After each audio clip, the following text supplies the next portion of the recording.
और जब अंतर्राष्ट्रीय खेल के आई हैं तो अब देश की बेटी होंगी, तो स्वाभाविक बात है। बेटी की जाति के आधार पर सम्मान दिया जाता है देश में, धर्म और जाति आगे आई जाती है।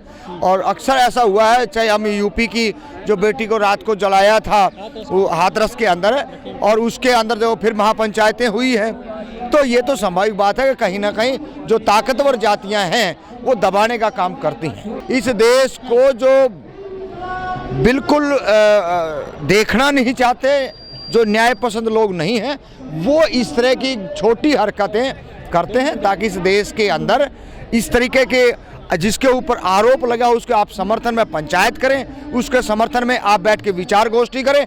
मैं तो मानो ऐसे लोगों के ऊपर तो पहले FIR दर्ज होनी चाहिए ताकि इस देश के अंदर एक अच्छा संदेश जाना चाहिए। वो बेटे के पक्ष में नहीं है, वो आरोपी के पक्ष में क्यों कर रहे हैं? वही तो कह रहा हूँ ना, जो आरोपी के पक्ष में आया उनके खिलाफ कानूनी कार्रवाई होनी चाहिए ताकि इस देश के अंदर कोई भी व्यक्ति जांच को प्रभावित ना करे। ये तो जांच को प्रभावित कर रहे हैं। भाई आप किसी को ये कह रहे हैं कि वो जो ना आरोपी नहीं है, अरे भाई अंतर्राष्ट्रीय खिलाड़ी हैं और 7-7 8-8 लड़कियां हैं, और ये तो एक छोटी सी बात है, कितने लड़कियों के साथ में ये घटना हुई है और वो सब कह रहे हैं, और देश के लोगों को माननी चाहिए। और प्रशासन ने इस पर जो ना कम से कम एक 64 का बयान लेकर के जांच आगे वो बढ़ानी चाहिए। लेकिन कुलदीप सेंगर के पक्ष में भी कुछ ऐसे लोग आ गए थे, कह रहे थे कि हमारा विधायक निर्दोष है, फिर ऐसी पंचायत की जा रही है आरोपी के पक्ष में। देखिए भाई, बाहुबली आदमी है, 6 बार का विधायक है, 50 60 70 सकूल बताए जा रहे हैं, मतलब एक गुंडा प्रकृति का आदमी है। जब इस टाइप का कोई व्यक्ति हो तो उसके सामने उसके समर्थन में तो बहुत सारे लोग आ जाएंगे। हाँ बिल्कुल, अगर मान लो इतने संसाधन हैं तो जिसका बुरा वक्त अब आ चुका है, ये इसका परछाई भी इसका साथ छोड़ देगी। आप थोड़े समय के बाद देख लेना, थप्पड़ का और मुंह का थोड़ा ही फासला है। शायद अगर इस देश की महिलाएं अगर आएंगी तो हम इसको गिरेबान में हाथ डाल के इसको पकड़ सकते हैं। अगर महिलाएं नहीं आती हैं, चौधर करने के लिए आते हैं, तो हम इसका कुछ नहीं बिगाड़ेंगे और पूरे देश की बहन बेटियों के ऊपर ये एक ऐसा बेहद्दा मजाक हो जाएगा, कोई सीना तान के ये नहीं कह देगा मैं माँ बेटी वाला हूँ या मैं परिवार वाला हूँ, क्योंकि ये गुंडों का एक प्रदेश, गुंडों का ये देश बनने की कागार पे आज खड़ा है। सबको अपनी बहनों के साथ में, माताओं के साथ में आकर के ये जंतर मंतर का छोटा सा एक जगह है, क्या इसको हम लोग नहीं भर सकते हैं क्या? ये बड़े दुख की बात है, इससे बड़ा दुख शायद और कुछ हो नहीं सकता। तो 2 हफ्ते हो चुके हैं महिलाओं के जो आंदोलन चल रहा है दिल्ली के जंतर मंतर पर, इसका क्या लग रहा है, कुछ सफलता मिलेगी महिला खिलाड़ियों को? देखिए, इस महिला खिलाड़ियों को सफलता तो मिलनी चाहिए, लेकिन सवाल कहीं ना कहीं खड़े हो रहे हैं कि भाई एक तो सुप्रीम कोर्ट ने FIR के लिए बोल दिया, उसके बाद 164 का जो बयान है, मैं आज 17 दिन हो चुके हैं धरने को, 17वां दिन है। 17 दिन के अंदर हम जो गतिविधियां देख रहे हैं उसमें तो यही लग रहा है कि भाई कहीं ना कहीं जो केंद्र सरकार है, गृह मंत्री जी हैं, वो कर्नाटक में व्यस्त हैं, चुनाव में व्यस्त हैं, और यहाँ पे उनका ध्यान है नहीं। और दूसरा, अब मैं 17 दिन से यहाँ हूँ तो स्वाभाविक सी बात है कि भाई न्याय के लिए तो हम हैं ही, क्योंकि हम OBC समाज से बिलोंग करते हैं, हरियाणा से आते हैं। अब लोग इसको जाटों का धरना भी कहते हैं, और सूत्रों से जानकारी मिली है कि भाई आज महापंचायत भी, राजपूतों की महापंचायत भी हो रही है उत्तर प्रदेश के अंदर, हापुड़ के अंदर, 84 के गांव में भाई। हाँ, तो ये देखिए, जब इधर भी लोग अपनी ताकत लगा रहे हैं और वहाँ पे भी महापंचायतें होने लग रही हैं, तो इससे तो स्पष्ट ये है कि शासन, प्रशासन और सरकार मिलकर के बेटियों को न्याय नहीं देना चाहती है।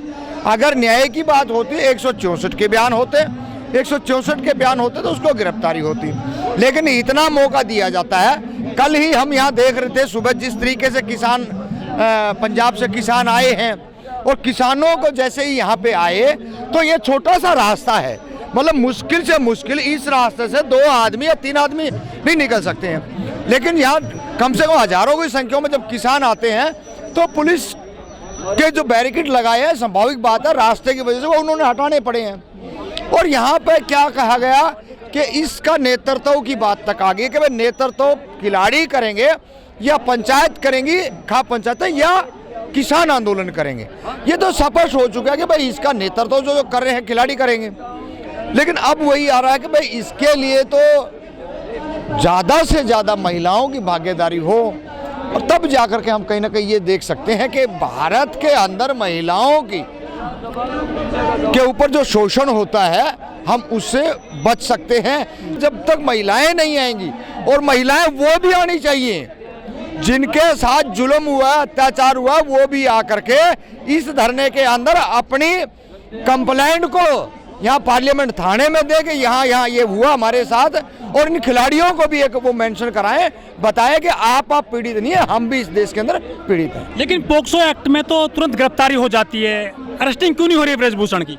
देखिए कुछ प्रयोजित मामला सा है, क्योंकि जब सरकार को इस बात का पता है कि अगर हमने 164 के बयान करवा दिए तो गिरफ्तारी आसान हो जाएगी, फिर तो गिरफ्तारी करनी पड़ेगी।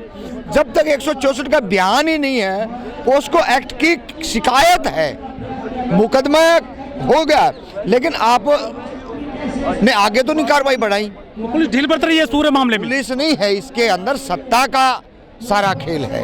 पुलिस का क्या औकात है? सरकारी कर्मचारी की कोई औकात नहीं होती कि वो कुछ इस तरह के फैसले खुद ले ले। सरकार ने ऑर्डर नहीं दिए क्या? अभी सरकार ने, अमित शाह ने ऑर्डर नहीं दिए, जिसके कारण आज सारे का सारा ये खेल हो रहा है। और जो स्थिति यहाँ पे है उससे कहीं पर भी ये नहीं लग रहा कि हम न्याय की ओर बढ़ रहे हैं या बढ़ते हुए कदम है। इसके लिए तमाम लोगों को 2012 इस आंदोलन को बनाना पड़ेगा, तब जाकर कहीं ना कहीं हमारे को न्याय की उम्मीद हो सकती है। जिस तरह से किसान आंदोलन में कहा गया था कि जाटों का आंदोलन है, खालिस्तानियों का आंदोलन है, इसी तरह इसको भी नाम दिया जा रहा है कि जाटों का आंदोलन है केवल ये।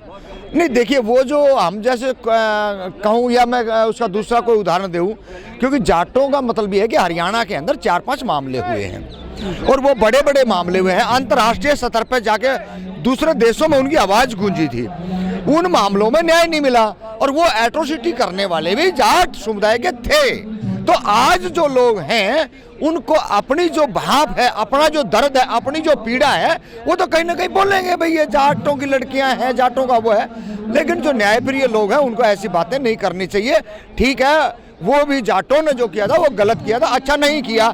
चाहे जमीन पे कब्जा करने का बात हो, चाहे राज पे कब्जा करने का बात हो, चाहे खेतियों पे, नौकरियों पे कब्जा करने का बात हो, तो तमाम तरीके पर हरियाणा में वो ताकतवर बाहुल हैं तो है ही है। लेकिन यहाँ पे कहीं ना कहीं ऐसा लग रहा है कि इन बेटियों के साथ तो दलित भी आ रहे हैं, पिछड़े भी आ रहे हैं, वंचित भी आ रहे हैं, और जो हम जैसे जो पीड़ित हैं, जाटों के सताए हुए हैं, वो भी आ रहे हैं। हमारे ऊपर तो देश की बेटी हैं। लेकिन देश में हम देख रहे हैं, जब भी कहीं बाहर जाते हैं, सब दिन दुनिया सब अपने में मस्त है, और मस्ती का कारण यह हो रहा है आज हर एक चुन चुन के ने मुर्गे की तरह सबको काटा जाएगा। जब किसी को काटा जाता है तो दूसरा देखता रहता है। इसी तरीके से नंबर दूसरे का भी आना है।